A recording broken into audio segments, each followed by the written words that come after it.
Welcome back to OpenLine. We are talking about elder care law. We have with us Barbara Boone McGinnis, Chris Johnson, both with Takis McGinnis, both partners there with Takis McGinnis.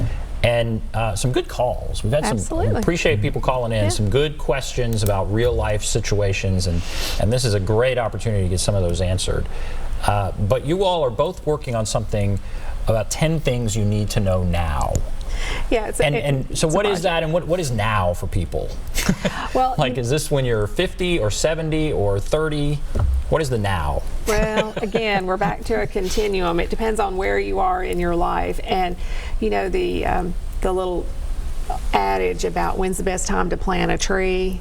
It was 20 years ago, but when's the second best time to plant a tree? Now. Mm-hmm. So if you didn't plan when you were younger, it's never too late until you no longer have capacity. So start planning now if you haven't already, and you need to remember that planning is a process. We say that all the time. Planning is a process. It's not just an event. You do not get to check it off your list of things that you have done. It's something you need to revisit periodically. But 10 things you need to know now is a project that we're working on. It's a program that we'll be presenting in a couple of different markets for clients.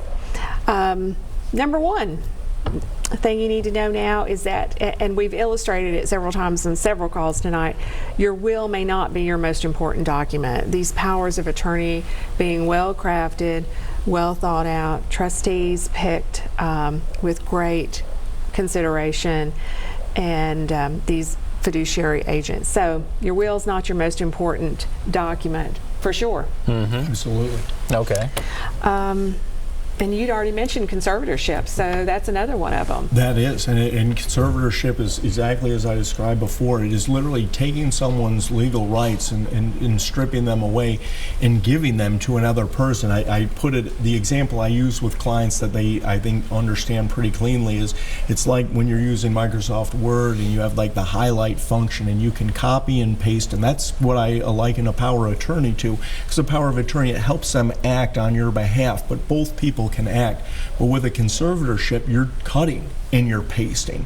And as you can imagine, in our society, we take that very seriously, and the courts will assign an attorney ad litem to what we refer to as the ward, the person who has been proposed to have their rights stripped, and that attorney's sole purpose in the process is to look out for that individual's rights, and they're going to meet with them, they're going to have them evaluated by a doctor and determine, is this the right course? The courts will always look for the least intrusive solution, and if a conservatorship isn't warranted, then they are not going to have one set up for that ward, because that is a massive. Sure. It's taking a hatchet where perhaps a scalpel was needed. Mm-hmm. And so we want to do that again as the last resort. But there are people who lose their capacity, decline so far that they can be a danger to themselves, that they can make very bad decisions and be taken advantage of, and we don't want to allow that to happen either. And that's where it comes in with the balancing of interests, and we want to make sure that they are cared for. Wow. So the role of the conservatorships is really kind of like the bottom line is to try to make those powers of attorney work for the person. That's the least restrictive alternative. A conservatorship is often a planning failure. When you say, I would say exactly, it's often a planning failure, and not to get involved in a conservatorship too soon.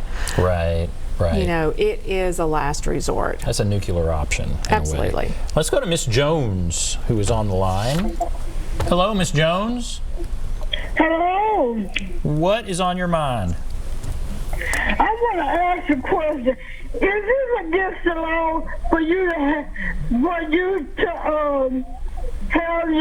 the one that's over your finance and business? Is it against the law if all your money go to your rent for them not to give you money each week to so you can have some money? I stay in assisted living.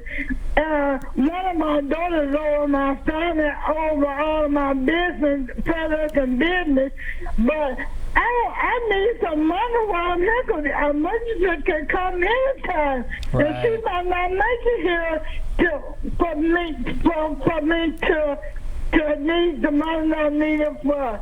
What is your source of income, Miss Jones? What is your source of income? Well, I get SSI. Okay, SSI. Okay. And I think that's all the money I get for that loan.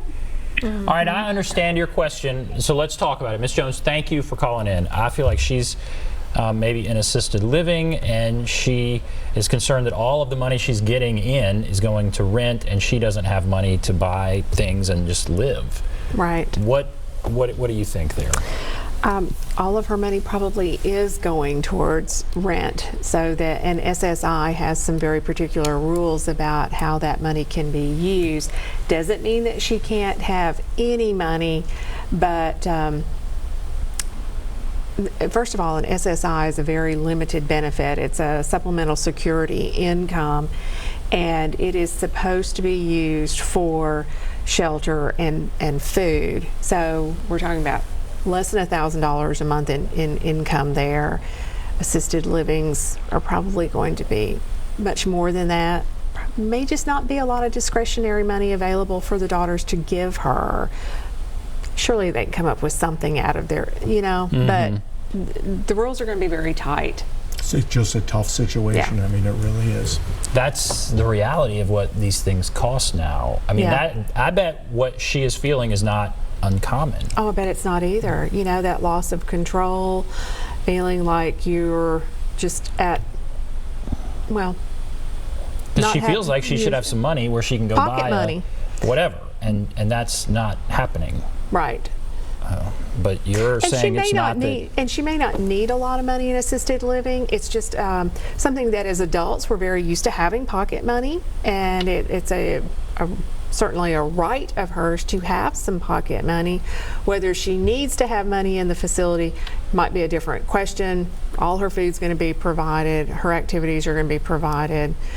And whether it's wise to have cash in a congregate living facility that it may not be as secure as we would like to imagine it being.